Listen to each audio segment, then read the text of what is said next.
Hello, and welcome to this live broadcast by the Houston Media Source. My name is Marco Bracamontes, and I am Manager of Public Outreach with the Houston-Galveston Area Council. The Houston-Galveston Area Council is the voluntary association of local governments in this region. And at the same time, we're the designated metropolitan planning organization for transportation for the 8-county region. As you probably know, transportation decisions have to be made in a regional coordinated manner. And that's why we are inviting residents of the whole region to participate in this public meeting, which deals with a very important corridor for our population and our businesses in the region. That is the US 59, recently redesignated I-69 freeway. That the segment that we're talking about, that we're studying, and that we would like to get your comments from, goes from I-45 in downtown Houston to the Beltway 8. That is a 14-mile corridor that has been designated the third most congested corridor by the Texas A&M, Texas Transportation Institute. 240,000 vehicles go through this segment of the freeway, and as a matter of fact, it impacts the lives of many people. What we're doing here is we would like to present some preliminary study analysis ideas dealing with the problems that we see today. That is, segment by segment, mile by mile. We're presenting the analysis, the results of a very careful and detailed data gathering process that tells us, where congestion is, what's the reason, and that's the first part of the study that we would like to gather comments from.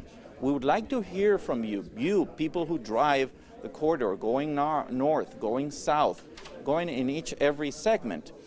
Tell us what you encounter in your daily commute and in those, peak hours in this corridor.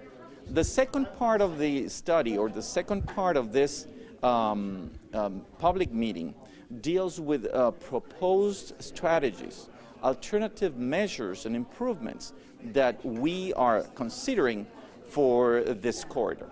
The study and this particular project is focused on short-term, measures and improvements. That is, in transportation, short-term is 5 years. So we are proposing different ideas. Not all of them are possible, but we would like to gather comments, to see comments from stakeholders, people who drive trucks, people who drive cars, people who van pool, who carpool through this corridor, and hear your thoughts about, one, the problems or the issues that we encounter, and second, we would like to hear about the proposed solutions to these issues. I would like to remind your audience that the strategies and solutions, some of them may or may not be feasible, economically, financially, or even operationally feasible.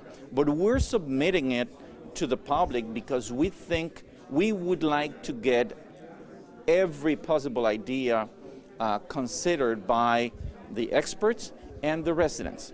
Let's walk a little bit towards in this room to tell you what is happening. First, we have Station 1, which describes how the study is going to be conducted. It shows the timeline. You can sign up.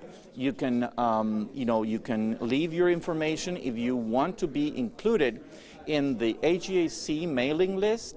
And we are actually experiencing a good turnout today. A variety of residents, stakeholders, business owners are showing up and, signing up for this meeting. It gives you a little bit of information about the project background, how during the peak hours, a commute that normally takes 20 minutes may take 29, 30 minutes, or even 40 minutes. The same trip, it may take different amount, different time, depending on the time of the day. That impacts the reliability of this corridor, which is measured in standard levels of reliability. We consider that people waste so much time, $50 million a year just in wasted time, wasted fuel, and damage to your cars. There's a lot of crashes, so safety is also an issue. And then clearance of every incident. We see incidents on a regular basis.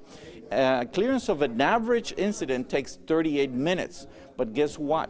We're experiencing more and more those 2.5-hour backup incidents that prevent us to get in time to our work and or to our destination. So this gives you a brief layout of the project schedule.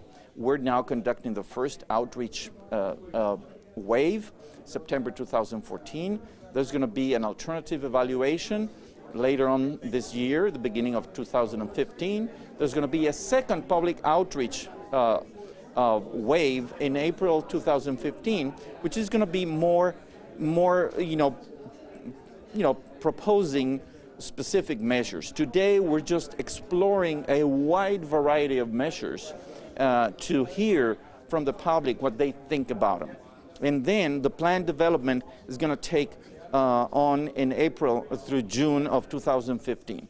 As a reminder, this study is the outcome of what is called the Rider 42 that the Texas legislature determined. They allocated a certain amount of time to focus on the top 50 most congested corridors in the state, to analyze, to focus on those areas that create the most trouble or the most issues statewide in terms of congestion and traffic safety. So we're focusing on something that the state legislature has a special interest, and they have told us, to conduct a careful study and recommend some measures for this corridor.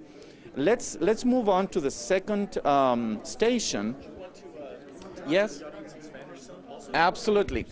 Un poco de información para la audiencia en español. Estamos hoy aquí en el concilio del área de Houston-Galveston, presentando una junta comunitaria enfocada en un corredor muy importante para la región. Como recordaremos, el Houston-Galveston Area Council, de otra manera llamado el Concilio del Área de Houston-Galveston, es la asociación voluntaria de gobiernos locales y al mismo tiempo es la organización de planeación para el transporte designada por el gobierno federal para que todas las decisiones, las inversiones en transporte sean hechas en forma colegiada, en forma coordinada por todos los gobiernos locales. Estamos hablando de los condados, los 8 condados, Harris County y los condados circunvecinos, así como las municipalidades y otras autoridades competentes en la zona.